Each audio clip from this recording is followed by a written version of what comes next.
Bien-aimés en Christ, bonjour. Je vous retrouve pour la 15e vidéo en avance, au cœur de ce mois d'août 2020, chaud. Merci Seigneur pour ce bel été. Nous te rendons grâce. Sois béni notre Dieu. Alléluia. Alléluia. Dans la vidéo numéro 12, je vous avais parlé, mes amis, de la vie chrétienne bas de gamme et de la vie chrétienne haut de gamme.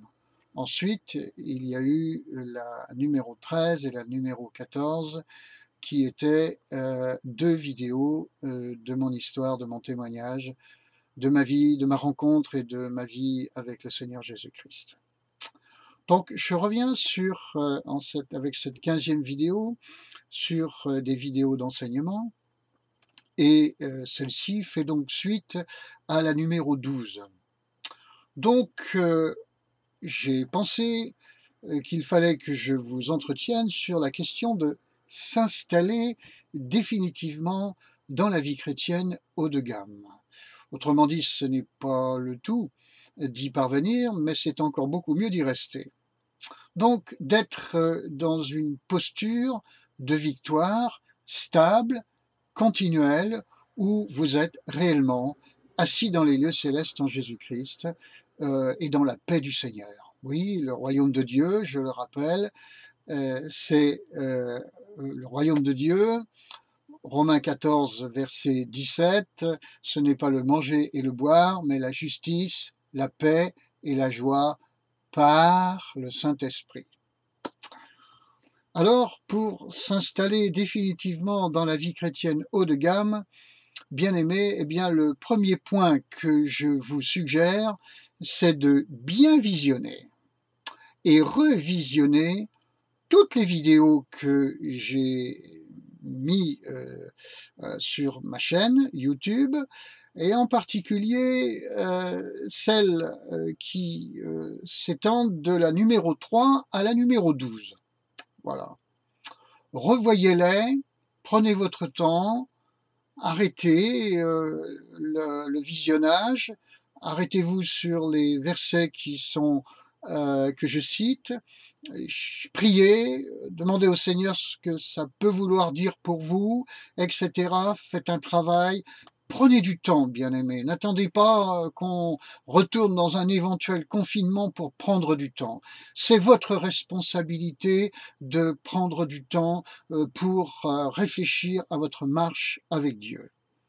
Voilà. Vous pouvez aussi aller sur ma page Facebook, dans le menu plus et le sous-menu articles, où depuis 7 ans, je crois, j'ai écrit un certain nombre de choses. J'ai envie de dire que je vais dire par la foi que c'est un bon garde-manger pour vous. Je parle sur pas mal de sujets. Allez-y, je confesse par la foi en Jésus-Christ que vous ne perdrez pas votre temps en faisant cela. Donc, quant à ces vidéos, comme ces articles que j'ai écrits, je les ai faits pour l'édification du corps de Christ. Je les ai faits pour que ça puisse répondre à un aussi grand nombre possible de questions que les enfants de Dieu peuvent se poser, et même ceux qui ne sont pas enfants de Dieu, bien entendu. Je m'adresse aux deux. Voilà. Alors, mon deuxième point, c'est que à ce que je viens de dire, j'y ajouterai 1 Thessaloniciens, chapitre 5, verset 18. Quand on prend 1 Thessaloniciens, chapitre 5, verset 18, bien aimé, on y lit ceci: en toutes circonstances, notez bien tous ces mots, en toutes circonstances, rendez grâce, car telle est, à votre égard, la volonté de Dieu en Christ Jésus. Si vous voulez vous installer définitivement dans la vie chrétienne haut de gamme, définitivement dans la victoire, je dirais que ce n'est même pas l'une des clés, mais c'est la clé. Installez-vous, prenez l'habitude, investissez-vous dans une plongée, dans une culture de reconnaissance et rendez grâce à Dieu pour tout, pour tout. Si 1 Thessaloniciens chapitre 5 verset 18 ne vous suffit pas, je vous propose Éphésiens 5, 20, où il est dit, Éphésiens 5, 20, rendez toujours grâce pour tout à Dieu le Père au nom de notre Seigneur Jésus-Christ. Rendez toujours grâce pour tout, tout, tout, à Dieu le Père au nom de notre Seigneur Jésus-Christ. Je pense que c'est clair. Je pense qu'il faut comprendre et accepter que c'est une règle absolue dans laquelle je dois entrer en laissant au Seigneur toutes mes pensées, toutes mes petits raisonnements et mes grands raisonnements qui sont susceptibles de m'empêcher d'accueillir cette loi spirituelle et d'entrer pleinement dedans. Ça renverse ma raison humaine, mais tant pis. C'est la pensée de Dieu qui compte, la seule, pas la mienne, pas celle des hommes. Voilà. Donc, en agissant ainsi, bien-aimés, je reviens dans 1 Thessaloniciens chapitre 5, eh bien, l'un des résultats, il est au chapitre 16, au chapitre 5, 1 Thessaloniciens 5, verset 16, cette fois-ci, eh bien, vous allez rentrer dans une grande joie permanente. Il est dit, soyez toujours joyeux. Voilà. Et cette joie, mes amis, c'est vraiment une très grande puissance, une très grande onction qui va vous bénir. Bien plus que vous ne pouvez l'imaginer. Et l'une des bénédictions qu'elle va susciter est au verset 19, eh bien, c'est que vous n'éteindrez pas l'esprit. Autrement dit, vous allez assurer au Saint-Esprit en vous un confort existentiel, un confort de communion avec vous. Ça, c'est vraiment très très bon. Ce confort de communion aura aussi pour heureuse conséquence ce qui est écrit dans le verset 20 où il a dit « Ne méprisez pas les prophéties ». Eh bien justement, ce confort de communion que vous allez entretenir avec le Saint-Esprit à l'intérieur de votre vie va faire que vous aurez vraiment une connexion, une excellente communication, ou du moins une communication qui ne cessera de progresser, de s'optimiser avec le Saint-Esprit. Le Saint-Esprit, c'est quand même la voix de Dieu qui parle en vous. C'est pas une petite chose. Voyez. Donc, cette culture de reconnaissance, vous y gagnerez à tous les étages, chaque jour. Amen. C'est vraiment une puissance, celle du Saint-Esprit. Vous lui permettez de s'installer en vous. C'est une bénédiction pour votre vie entière. C'est un témoignage aussi de grâce pour ceux qui sont autour de vous.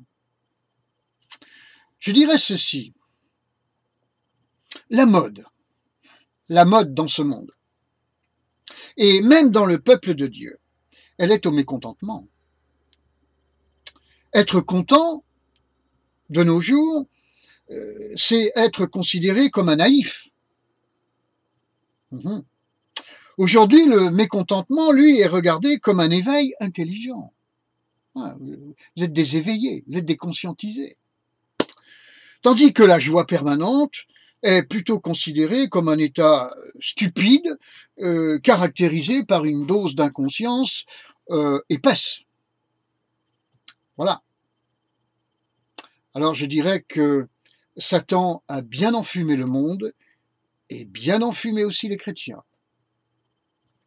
Et ouais. Troisième point, Paul dit, dans Philippiens, chapitre 4, verset 11. Paul dit, il dit, j'ai appris, fin du verset 11, j'ai appris à me contenter de l'état où je me trouve. Nous avons appris ça, nous, mes amis? Vous avez appris ça, vous? À vous contenter de l'état dans lequel vous vous trouvez? Quoi qu'il en soit, Paul, lui, a appris cela. À méditer, n'est-ce pas? Et il ajoute, en tout et partout, donc il n'y a pas d'exception, j'ai appris à être rassasié et à avoir faim, à être dans l'abondance et à être dans la disette. Voilà. Passage de l'évangile de prospérité là-dedans. Il se fait tailler quelques croupières, mais bon, c'est pas le sujet pour aujourd'hui.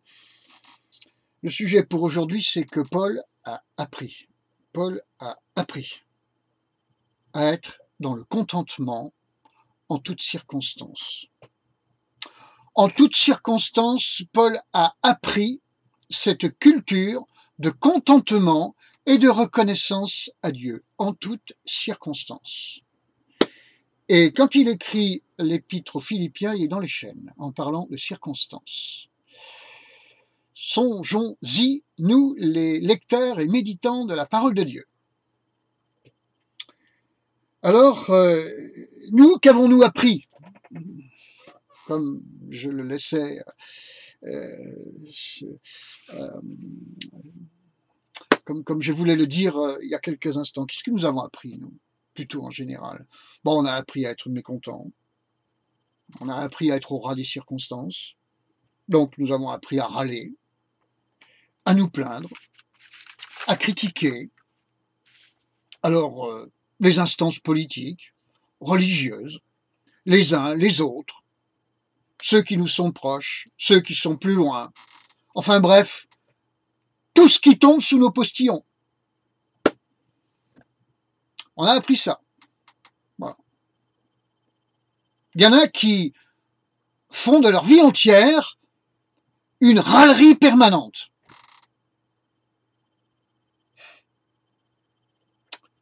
Aïe, aïe, aïe. Aïe, aïe, aïe. Comment voulez-vous qu'ils soient en bonne santé?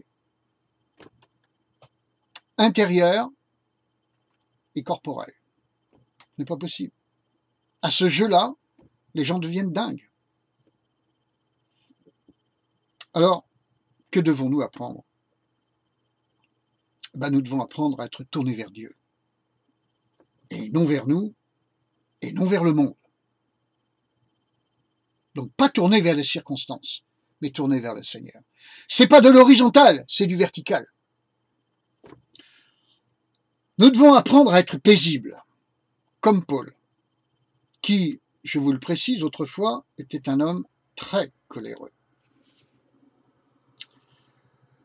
Nous devons apprendre un certain chapitre où Jacques, au chapitre 5 de son épître, nous parle de guérison et de santé.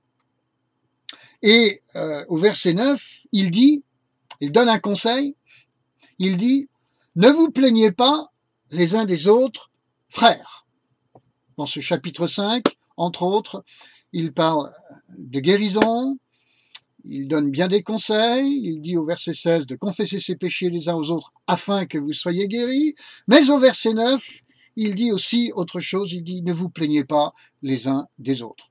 Les gens qui se plaignent sans arrêt des autres, de son mari, de sa femme, des enfants, des parents, de la classe politique. On sait bien ce qu'elle est, la classe politique. Se plaindre des complots internationaux, se plaindre de la franc-maçonnerie. Mais vous savez, la franc-maçonnerie, elle existe depuis le péché d'Adam et Ève, sous d'autres formes. Je veux dire qu'il y a toujours eu des forces occultes depuis lors que Adam et Ève ont péché. Il y a eu dans ce monde des forces occultes. Le serpent dans le jardin n'était-il pas en lui-même une force occulte? Mais bien sûr que si.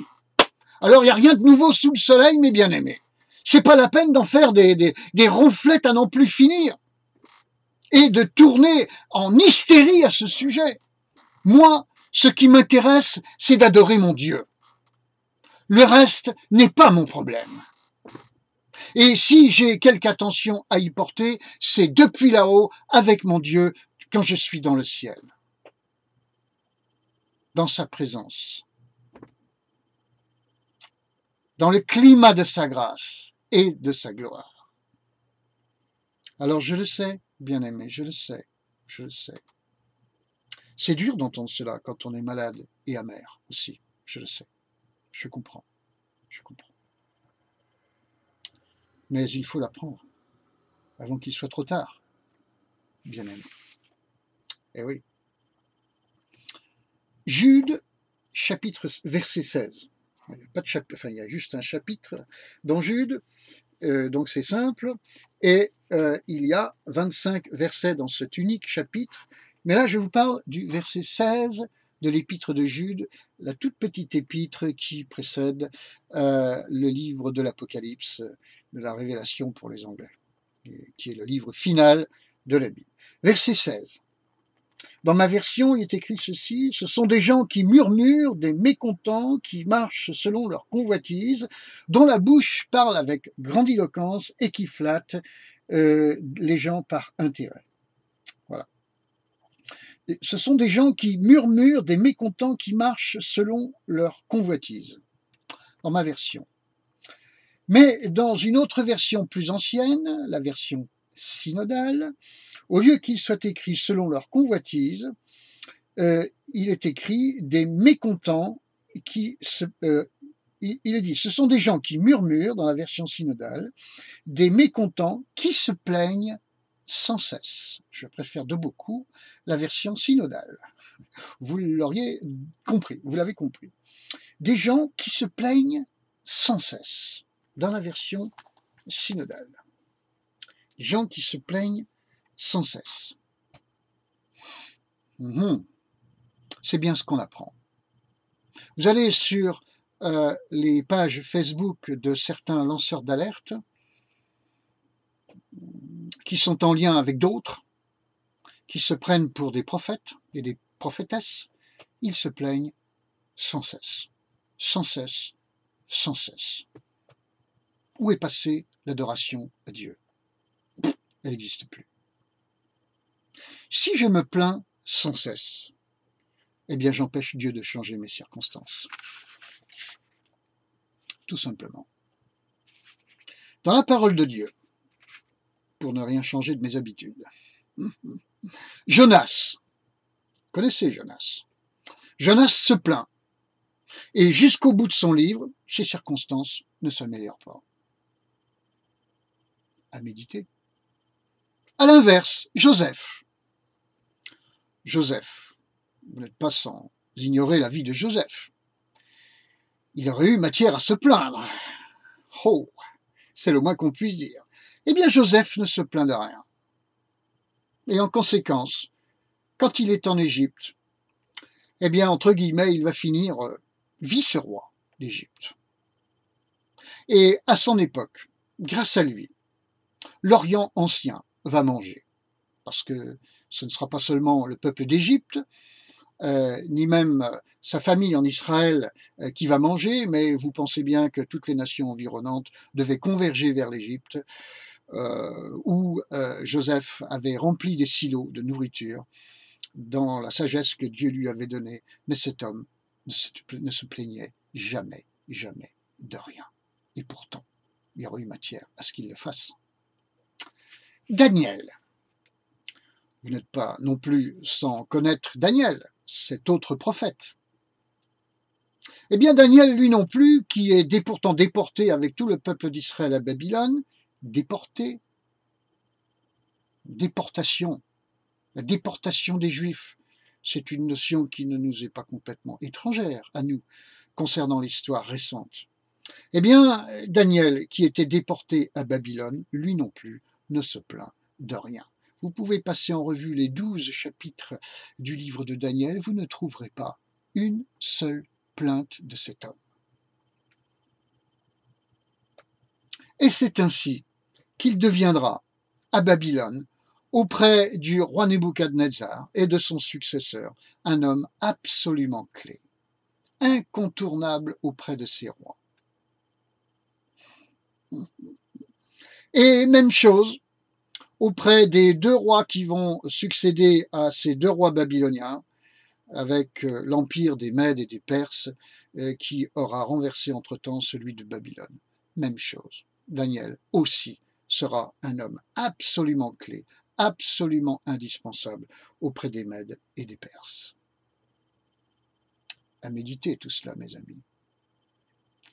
Donc, autrement dit, la bénédiction qui vous concerne et que Dieu vous donne, et que Dieu veut vous donner, dépend quand même beaucoup de vous. Ou vous faites ce qu'il faut pour que cette bénédiction vous touche et vous remplisse, ou vous faites l'inverse. Comme disait le titre d'un livre, comme dit le titre d'un livre de Derek Prince, bénédiction, malédiction, à vous de choisir. Ben oui, bien sûr. Derek Prince, c'était pas un idiot, hein, il faut se le dire quand même. Hein. Alors, je voudrais vous dire, et vous l'avez compris, se plaindre est vraiment très toxique. Retenez ce mot, pour soi-même et pour les autres. Fuyez ceux qui justifient ce combat, je vous en supplie. C'est lui, ce combat toxique, qui est le vrai coronavirus. C'est lui. Fuyez la compagnie de ces gens qui s'inscrivent dans ce genre de comportement. Fuyez-les également sur Internet, je vous en supplie. Vous devez donc apprendre, quatrième point, ce que Paul a appris, à savoir, 2 points. Comment entrer définitivement dans cette culture de reconnaissance qui fera de vous un chrétien haut de gamme. Bien-aimés, vous devez apprendre cela. Mais comment le faire? Eh bien, premièrement, là aussi, il y a encore des points. Premièrement, je me repens de toutes mes mauvaises habitudes. Pardon, Seigneur. Pardon de m'être plaint. Pardon d'avoir jugé, critiqué, accusé je ne sais qui, je ne sais quoi. Pardon, Seigneur. Pardon. Quittez cela, repentez-vous, et quittez cela. Deuxième point. Eh bien, le deuxième point, c'est ma vidéo numéro 7. Retournez voir ma vidéo numéro 7, que j'intitule « Mon âme, virgule, je te soumets au Saint-Esprit en moi, dans toute ma vie. » Amen. Troisième point. Saint-Esprit, prends le contrôle de toute mon humanité. Change-la et remplis-moi de toi, Saint-Esprit, remplis-moi de toi. Quatrième point. Mon Dieu, je t'adore. Toi, mon sauveur, mon rabouni, mon maître. Je t'adore, mon Dieu. Alléluia, je t'adore, Seigneur. Tu adoreras le Seigneur ton Dieu, tu le serviras lui seul. Conclusion, bien-aimé. Conclusion. Si chaque jour,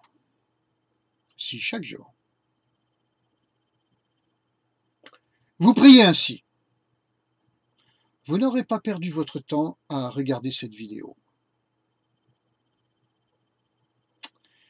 Le Saint-Esprit vous transformera peu à peu. Vous guérirez intérieurement et même physiquement. Vous serez un bel enfant de Dieu,